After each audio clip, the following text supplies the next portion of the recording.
बिस्मिल्लाहिर्रहमानिर्रहीम। अस्सलाम वालेकुम स्टूडेंट्स। आज जो हमारा नेक्स्ट टॉपिक है that is about cell membrane. That is about cell membrane.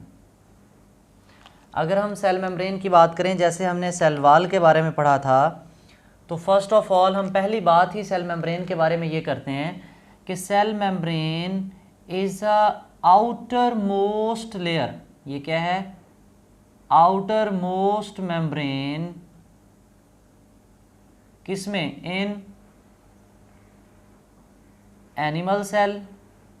Animal cell की तो ये आउटर मोस्ट है, बट इन प्लांट्स, लेकिन प्लांट्स की अगर हम बात करें तो इट इज़ प्रेजेंट, ये मौजूद होती है किसके बाद? After cell wall. क्योंकि आपने पढ़ा था एनिमल सेल में आउटर मोस्ट लेयर जो है वो सेल मेम्ब्रेन है, लेकिन प्लांट सेल में सेल मेम्ब्रेन के गिर्द आउटर लेयर भी थी, that was called cell wall.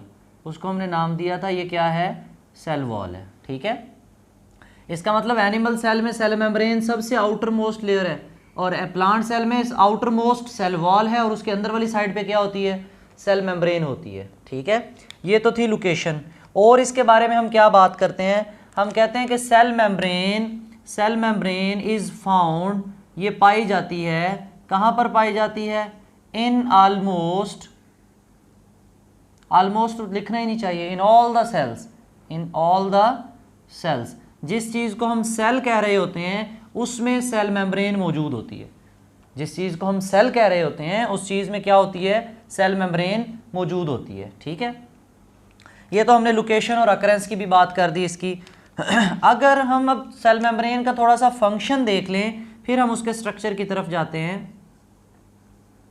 Function के हवाले से हम कहते हैं cell membrane act as a semi permeable membrane. Cell membrane act as semi permeable membrane.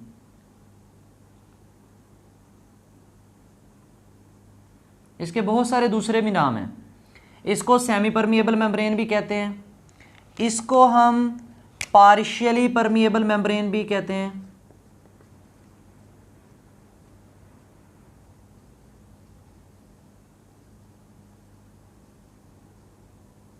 इसको हम प्लाज्मा मेम्ब्रेन भी कहते हैं। ठीक है, इसको हम जो है वो पार्शियली परमिएबल मेम्ब्रेन हो गई, सेमी परमिएबल मेम्ब्रेन होगी, प्लाज्मा मेम्ब्रेन होगी, डिफरेंशियली परमिएबल मेम्ब्रेन भी हम इसको कहते हैं।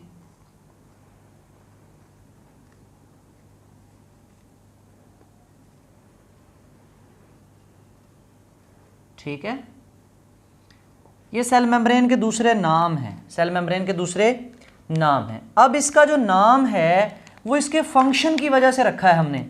इन सब का सेम मतलब ही है।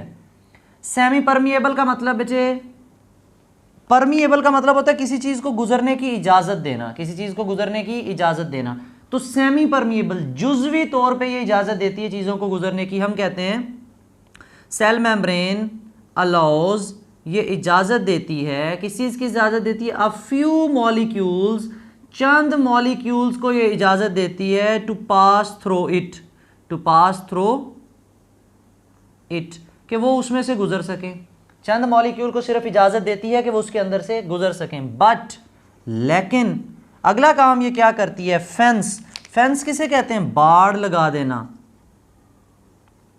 फेंस क्या करती है? फेंस करती है किस चीज़ को? The majority of the molecule inside the cell, inside the cell. Cell के अंदर जाने से मेजोरिटी ऑफ द मॉलिक्यूल, बहुत सारे मॉलिक्यूल्स को ये रोकती है, बहुत सारे मॉलिक्यूल्स को रोकती है। इसी वजह से तो हमने कहा ये सेमी परमिएबल है, फुली परमिएबल नहीं है। हर चीज़ मुंह उठा के सेल के अंदर नहीं चली जाती है, सेल से बाहर नहीं आ जाती। जिस चीज़ की ज़रूरत सेल के अंदर होती है ये उसी को इजाज़त देती है, चल भाई गुजर जा। और अगली बात, जो लिपिड सॉल्युबल सब्सटेंसेस होती हैं, जो कैसी होती हैं? लिपिड सॉल्युबल, वो सेल मेम्ब्रेन को ईजीली क्रॉस कर जाती हैं। सेल मेम्ब्रेन को क्रॉस ईजीली, वो सेल मेम्ब्रेन को आसानी से क्रॉस कर जाती हैं एज़ कम्पेयर टू अदर। जो लिपिड सॉल्युबल नहीं होती वो सेल मेम्ब्रेन को क्रॉस नहीं कर सकती। ये बात समझ में आई है कि जो हमारे पास सेमी परमिएबल मेम्ब्रेन होती है वो लिपिड सॉल्युबल सब्सटेंसेस को आसानी से गुजरने देती है, और जो लिपिड सॉल्युबल नहीं होती, जो लिपिड में हल नहीं होती, तो उनको वो अपने अंदर से आसानी से गुजरने नहीं देती, उनको रोक देती है, उनके लिए वो बाड़ बन जाती है। ठीक है, अब हम जरा देखते हैं सेल मेम्ब्रेन का स्ट्रक्चर। सेल मेम्ब्रेन का क्या देखते हैं? स्ट्रक्चर। वो कहता है स्ट्रक्चर से पहले अगर हम इसकी थोड़ी सी कंपोजिशन देख लें कि सेल मेम्ब्रेन किस चीज़ से मिलकर बनी है। हमने इसका केमिकल एनालिसिस किया, केमिकली हमने देखा कि सेल मेम्ब्रेन किस किस चीज़ से मिलकर बनी होती है, तो हमें पता चला सेल मेम्ब्रेन में लिपिड्स होते हैं। ठीक है, सेल मेम्ब्रेन में प्रोटीन होती है। क्या होती है? प्रोटीन होती है। इसी तरह सेल मेम्ब्रेन में स्मॉल अमाउंट ऑफ कार्बोहाइड्रेट्स होते हैं। क्या होते हैं? स्मॉल अमाउंट ऑफ कार्बोहाइड्रेट्स होते हैं। इसी तरह कुछ थोड़ा सा कोलेस्टेरॉल भी होता है उसके अंदर। ठीक है, this is the composition of cell membrane. ये सेल मेम्ब्रेन की कंपोजिशन है।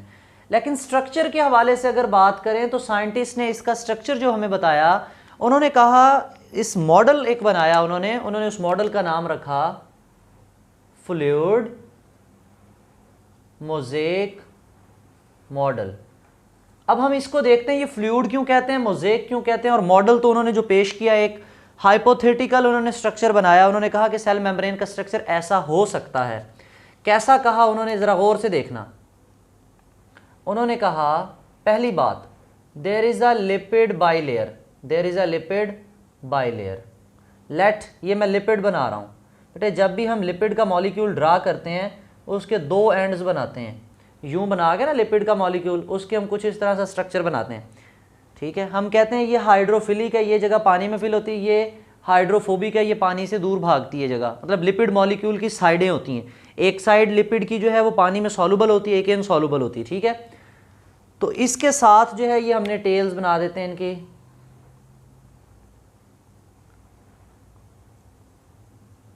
ठीक हो गया। हमने क्या कहा कि there is a lipid bilayer, lipid की दोहरी तह है। Bi mean two, there is a lipid bilayer, lipid की दोहरी तह है। लिख लेते हैं हम यहाँ पे।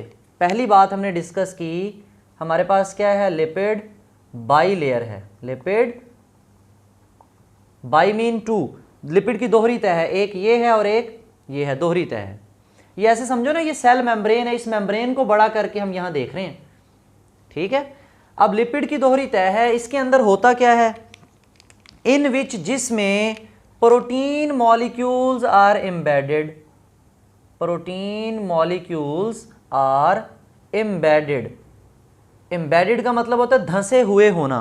एम्बेडेड मीन धंसे हुए होना। लेट, ये देखो, ये प्रोटीन मॉलिक्यूल लगा दिया मैंने एक, ये एक प्रोटीन मॉलिक्यूल लगा दिया, ये यहाँ पे एक ऐसा प्रोटीन मॉलिक्यूल लगा दिया जो आर पार है, ट्रांस मेम्ब्रेन प्रोटीन लगा दी मैंने। ठीक है, यहाँ पे एक प्रोटीन मॉलिक्यूल है, और प्रोटीन मॉलिक्यूल कोई किसी तरतीब से लगे हुए नहीं, बगैर किसी तरतीब के मोज़ेक मैनर में। मोज़ेक कहते हैं अजीबो गरीब, मोज़ेक किसे कहते हैं? अजीबो गरीब। हमें नहीं पता, कोई सीक्वेंस नहीं है प्रोटीन की। अब फ्लूइड क्यों कहते हैं वो भी ज़रा गौर से समझना। जैसे कस्टर्ड होता है ना, घर में मेहमान आ जाए तो कस्टर्ड बनाते हैं, उसके अंदर हम बड़ी डेकोरेशन करते हैं, उसके अंदर जो है वो गिरी वगैरह बादाम वगैरह जो है उसके अंदर लगाते हैं और डेकोरेट करते हैं उसको। बिल्कुल ऐसे ही अब कस्टर्ड जो नीचे उसकी बेस है वो बहुत हार्ड नहीं होती। ठीक है, वो लचकदार है, फ्लूइड वाली है। कैसी है? फ्लूइड वाली है। इतना फ्लूइड भी नहीं है कि वो बह जाए, और इतना पतला फ्लूइड भी, इतना गाढ़ा फ्लूइड भी नहीं है कि उसके अंदर कोई चीज़ हम एम्बेडेड ना कर सकें।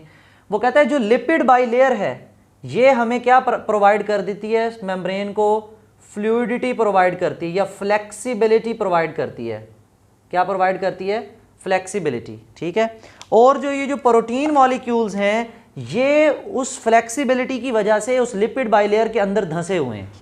दो बातें की हमने कहा there is a lipid bilayer in which protein molecules are embedded, there is a lipid bilayer in which protein molecules are embedded. और दूसरी बात हमने की कि प्रोटीन मॉलिक्यूल्स जो हैं लिपिड बाइलेयर में धंसे हुए, और lipid bilayer gives fluidity and elasticity या फ्लेक्सिबिलिटी।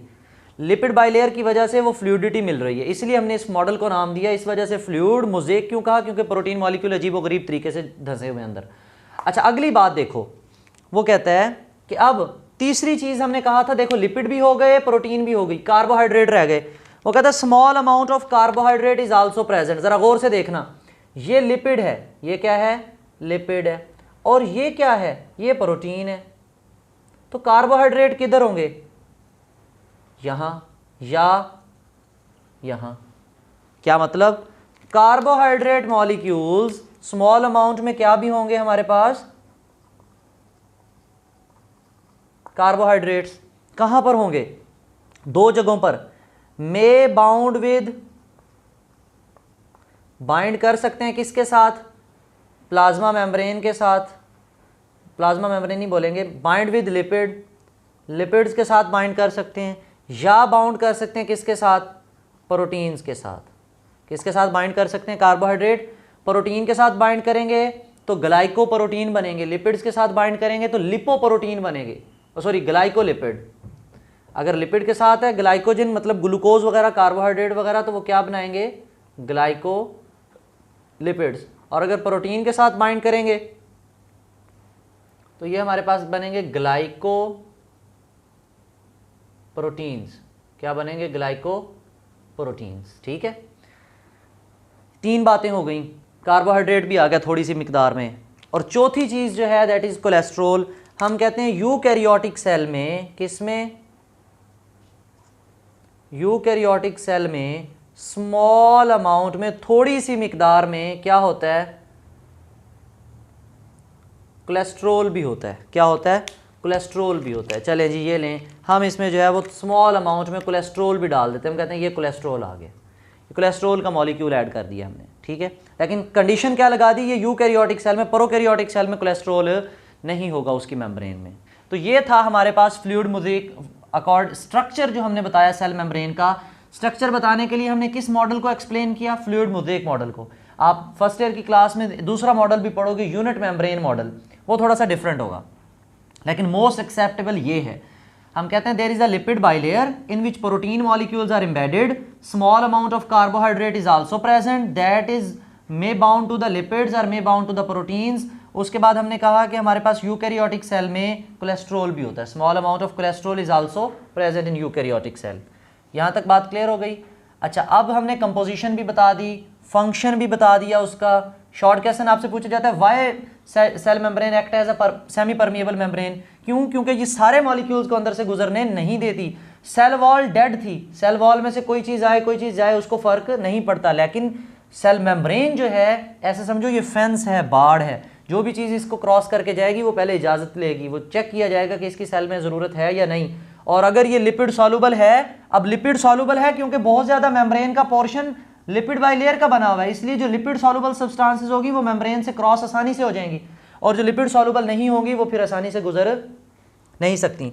अब वो कहता है कि ये सेल मेम्ब्रेन जो है ये एक तो सेल को कवर किए हुए है, और दूसरा सेल के अंदर बहुत से ऑर्गेनेलीज, जैसे हम न्यूक्लियस पढ़ेंगे तो न्यूक्लियस के गिर्द भी हम मेम्ब्रेन बनाएंगे, हम कहेंगे nucleus is double membrane bounded organelle. इसका मतलब उस ऑर्गेनेली के गिर्द भी जो मेम्ब्रेन है वो कैसी मेम्ब्रेन है? वो सेल मेम्ब्रेन की तरह है।